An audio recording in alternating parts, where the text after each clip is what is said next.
Hi, my name is Dirk Pauly.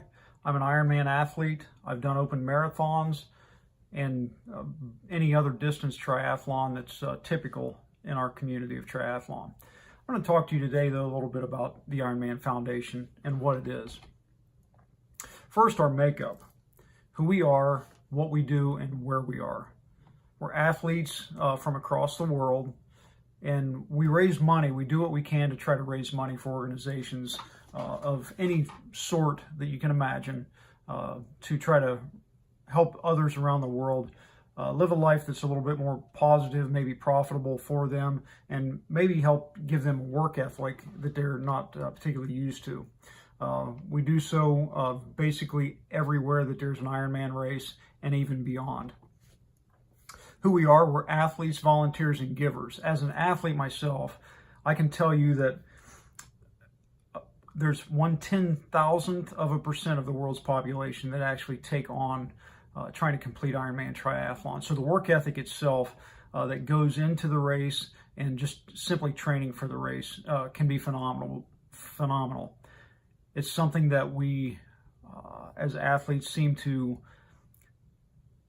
work very hard to try to be able to communicate to others the difficulty at which this is. The volunteers are not immune to that challenge as well. These volunteers, they stand for hours and hours, whether it be at registration, it can be on course during the race itself, where they are standing in the weather conditions that the athletes are, whether it be storming, whether it's cold.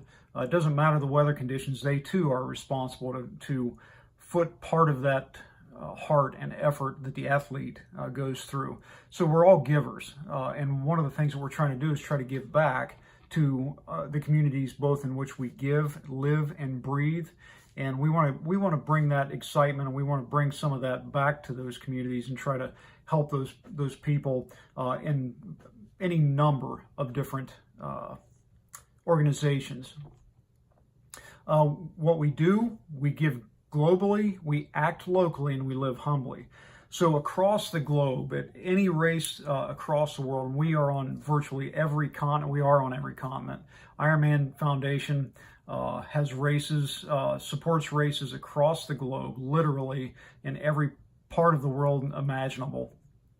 And we also, through those efforts, we want to give locally to the organizations that support folks on the ground in food lines and community food banks, painting things. The Ironman Foundation has put boots on the ground for Hurricane Harvey and to try to help with some of those efforts to try to clean up and get people back in some homes or some place to live. They've also supported by putting boots on the ground some folks in California after wildland fires have destroyed homes. And so we've gotten folks back in their homes by spending the time with those folks and helping them clean up and so on.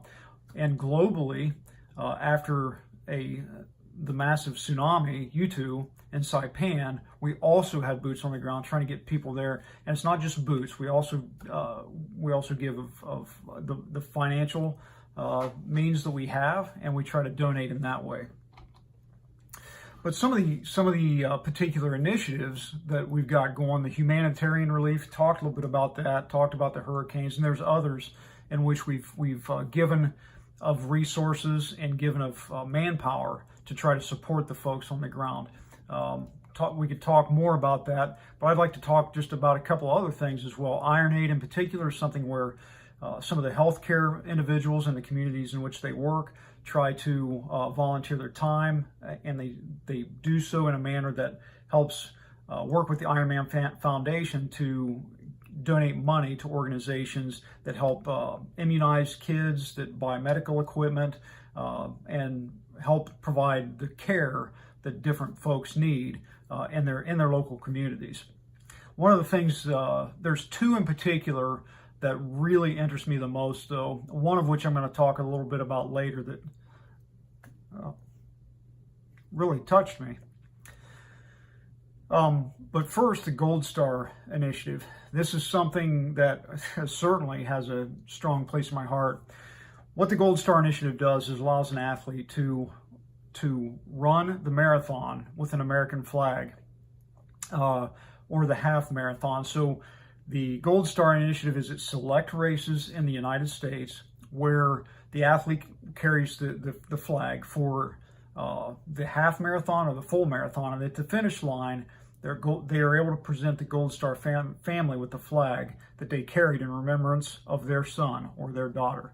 So in regard to this initiative, it recognizes what the families, the Gold Star families, have done for the price of freedom, and what you and I can experience through their family's sacrifice. But it's about the money, right? Or is it? Well, 2018, Ironman Foundation gave $1.7 million away. And through that, over that $1.7 million, and particularly with the Your Journey, Your Cause initiative, an athlete gets to choose some things. I'll talk just a little bit more about that here in the coming minutes, but in this particular part, I just want you to focus on the fact that Ironman Foundation takes 8% of the money that's raised by this individual athlete for that's chosen a charity for Your Journey, Your Cause, and they give 92% of that to that charity. And that's a very important thing I think that we need to focus on when it comes to the dynamic of charities. I think most of the time some of us really would like to donate, do some work or whatever, and sometimes we get lost in trying to find the best charity, and we just maybe donate. In this case, most of the money, 92% of the money, goes directly to the charitable organization that the athlete wants to give to. And I think that's really important. So in my opinion, this is not about the money for Ironman Foundation. It's about creating something that is out there for the athletes in order to donate to. Let's take a little bit of a quick look at the financial contributions.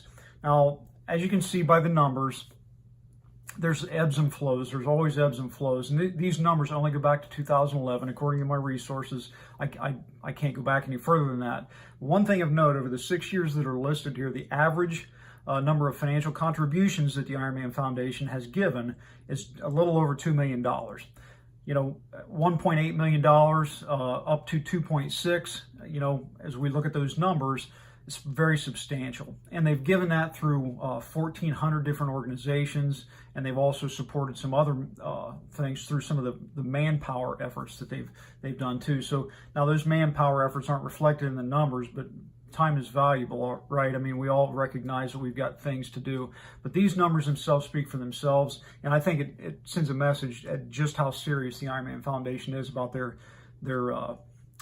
mission and their statement. The next thing we're talking about, since the inception of the Ironman Foundation, these numbers on this particular slide indicate just how much there is. And almost $16 million since its inception has been given to organizations. And you can see on the slide, the Community Fund, the Team Ironman Foundation, and so on. These organizations have received this money. Many organizations throughout this list have received money. But one of the things I would just want to take a minute to really talk about is something that really touched me. So when you get to the Your Journey, Your Cause, that was something that touched me in 2017. At the end of 2016, I ended my race year at Ironman Chattanooga. It was kind of a miserable race. When I hit the marathon course, it was 105-degree heat index, and it was just miserable. The worst race I've ever dealt with. But I'd been racing for myself for several years, and I've done pretty well looking at the standards. But one of the things I want to talk about, though, is what happened over that course of the next year. The end of 2016, I decided I wanted to give something back. So I decided I'm going to give, and I want to find a charity. So I was focused on military charities, and I decided that was what I was doing. I sent some emails out, and I never heard anything back. My wife said something to me about the Pinky Swear Foundation. Now, this is a foundation that's for families of kids with cancer. And it supports them through financial means, through buying them hotel rooms when they're up for stays in various hotels, when their children are getting treated for cancer, groceries, car payments, mortgage payments. It does all kind of different things for those athletes, or for those families.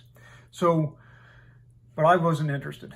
In short, after not getting anything for almost 2 months from some of the military charities that I had emailed, I decided I'm going to go ahead and check out Pinky Swear. I sent an email to them, and less than a day later, I got something back, and I knew at that very moment when I opened that email, this was what I wanted to give to. So over the course of 2017, for about 8 months or so, throughout 2017 leading up to the race, after I'd made my decision to support Pinky Swear, I was on every social media thing that I've got, whether it be Facebook, Twitter, or Instagram, and posting my hard workouts and how sometimes it's just miserable to train. And I posted that stuff, and I try to communicate to folks that I want them to understand just how difficult it is for these families to deal with their child and the medical bills that just continue to pile up and continue to pile up. And so I wanted to do that, and so I was able to do that. One of the things that I was able to do, though, through this was I was able to raise almost $5,000. Now that was something that I could not have imagined. I did not think through any way that I would be able to raise that money. But one of the things that this did throughout the race, well, the race itself was pretty tough. But before I get to the race, I stood in front of the athlete village with the athlete village and the swim, which was in the Tennessee River in Chattanooga. I just kind of circled and allowed folks to get the scene of me as I'm Facebook Live. And it's extremely uncomfortable for me. This type of a situation I've never done it before, and it was really uncomfortable because I kind of prompted folks to try to give to just a couple of bucks. You know, it's really not that big of a deal. I didn't feel it was. And as I tried to prompt them, I became emotional, just thinking about those kids. And I still can't. So that was difficult, and it was interesting in those coming hours. After that Facebook Live, I got more donations than I'd gotten in the months leading up to the race. So now fast forward to the race itself. I was having this, you can't even imagine the race. I came out of the water in third place in my age group. I was on the bike in second place when a groundhog came and took my front wheel out. I crashed my bike. The short of it is, I watched some of the fluids that I used for nutrition spill out all over the ground. I cracked my helmet. My bike was laying on the opposite side of the road. I lay there for a minute trying to figure out what in the world was going on and how I can continue this race. And it came to me that if those kids and their families can continue the fight, I can continue my fight. And so I got up and I got on my bike and I tried to finish. I had about 30 miles, just a little bit less than 30 miles left in my race, in the cycling portion of the race. And I tried to do what I could, and it took me several minutes before I could get reorganized in my mind, wrapped around the complexities for which I was going to have to deal with. I was beaten and bloodied. I had road rash up and down my legs and arms, and I hurt miserably. But I finished the bike, and I was going to go to medical, get checked out. My wife told me where I was in the race, and I had fallen from second place after the crash on the bike course. I climbed up to second place, and I'd fallen only to third place, and I couldn't believe that. And so I just continued. I went into the transition to get ready to run. I got rinsed the blood off, and I started running the marathon. And I was able to finish that day, but it wasn't me that finished. It was those kids. At the points where the run had become so miserable and so exhausting, and the pain was so incredible, all I could think about was those kids. But it was the Ironman Foundation that empowered me to give to those kids and to raise almost $5,000. So when you think about the Ironman Foundation, You can give to any cause out there. And that's what this slide represents. It doesn't matter what your charity is. Your charity is going to get 92% of what you get through your prompting of your friends and your social media accounts and so on, however you do that. That's one of the things to think about. Ironman Foundation, they don't care where the money goes. They've got their own charities that they support, sure. Those are things that they do in the communities in which they race. They're things that they do outside of those communities with money, with finances and so on. But they allow the athlete themselves to be able to reach out into their space and to what is important to them and try to deal with them and allow them to work that way. So I just wanted to touch base and really just reinforce how the Ironman Foundation can help the world become a better place through athletics. And finally, racing for more. I really don't know that I can say a whole lot about this. We race for more. You know, the athletes themselves have developed a work ethic behind the race to finish the race. But as one who's worked with this organization, the Ironman Foundation, I can tell you that there's people there that care about what's going on. If that weren't the case, they simply wouldn't be able to carry on the way they have. And they've donated just an average of $2 million from 2011 to 2016 in order to give to folks. And so I just wanted to talk about that. In closing, I'd like to thank you for your time. I hope this is something you can take a look at the Ironman Foundation for yourself, and you can donate as you please. This is a worthy cause that I think that people can spend their money on. It's tax deductible, and you can spend some time and get some joy and happiness from it. So thank you.